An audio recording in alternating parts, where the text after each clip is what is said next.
Okay, so my marketing plan is on 642 Advising.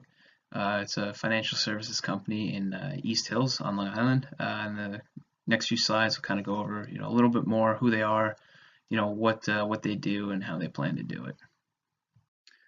Okay, so I just want to talk a little bit about the executive summary for 642 Advising. So 642 Advising, it's a DBA, which is just doing business as just a fancy way to kind of rebrand yourself under Mass Mutual.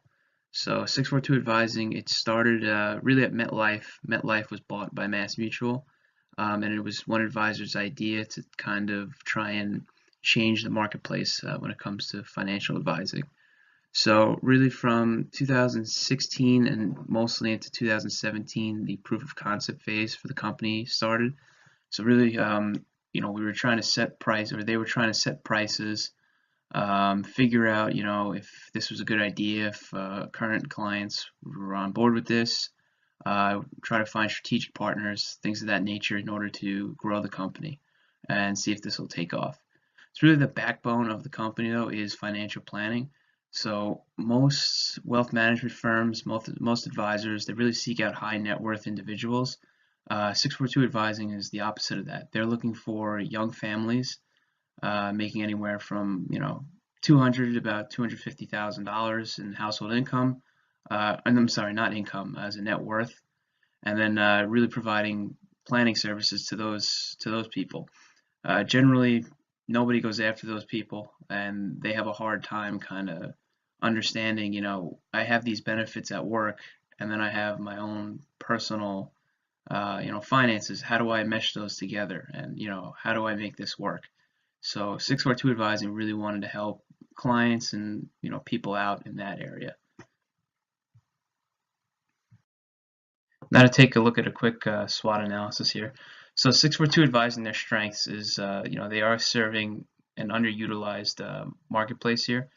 Not many people are going after young families, to bring them financial planning. So if they can establish themselves within the market, they will have most of the market share, especially within Long Island. Pricing is a strength. They are significantly cheaper than generally a financial plan is.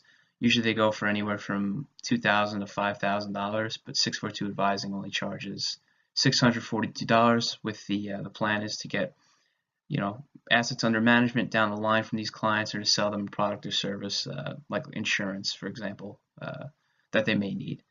Weaknesses, though, they do not have a brand name. Very few people know what 642 Advising is, and the market is completely saturated with financial service companies. So it's really key for them is to carve out a market. It could be difficult because of the saturation within the market.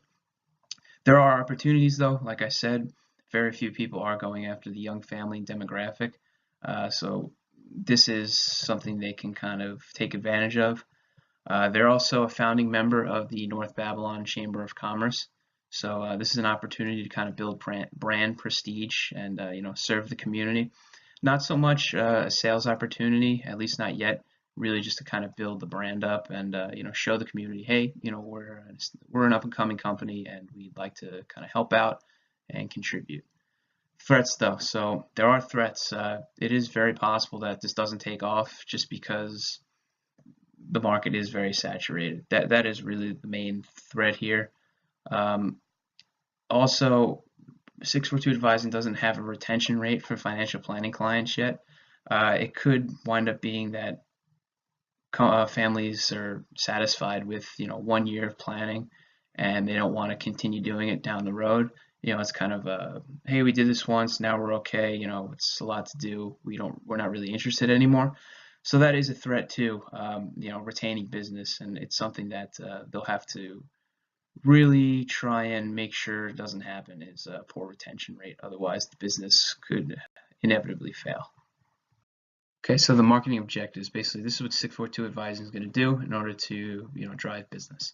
So referrals, this is really the main driver of business for 642 Advising.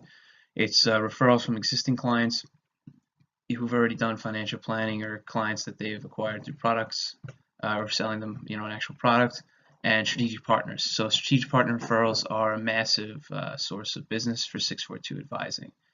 And then let's see, quick here. So it's an acronym for questions, updates, ideas, or concerns. So this is kind of the process of financial planning that 642 Advising sells to their clients. So generally, you talk to a money manager and advisor maybe once a year for an annual review. This is to really help differentiate 642.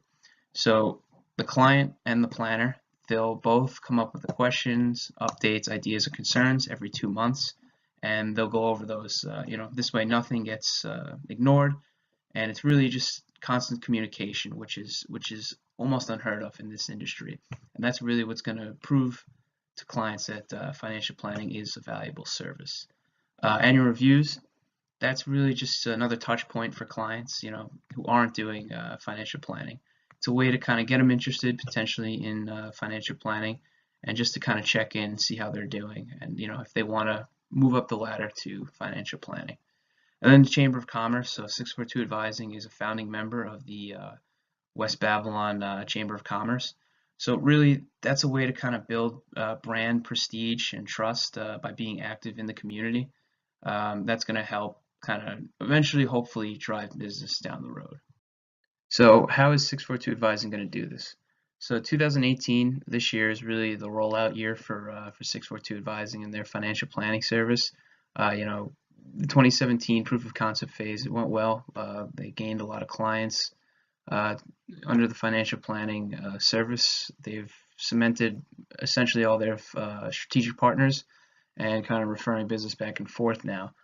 So really, it's a matter of just kind of acquiring new clients, continuing to work on the financial planning clients they have, and understanding, are they bringing value to these clients, and do they want to continue with financial planning?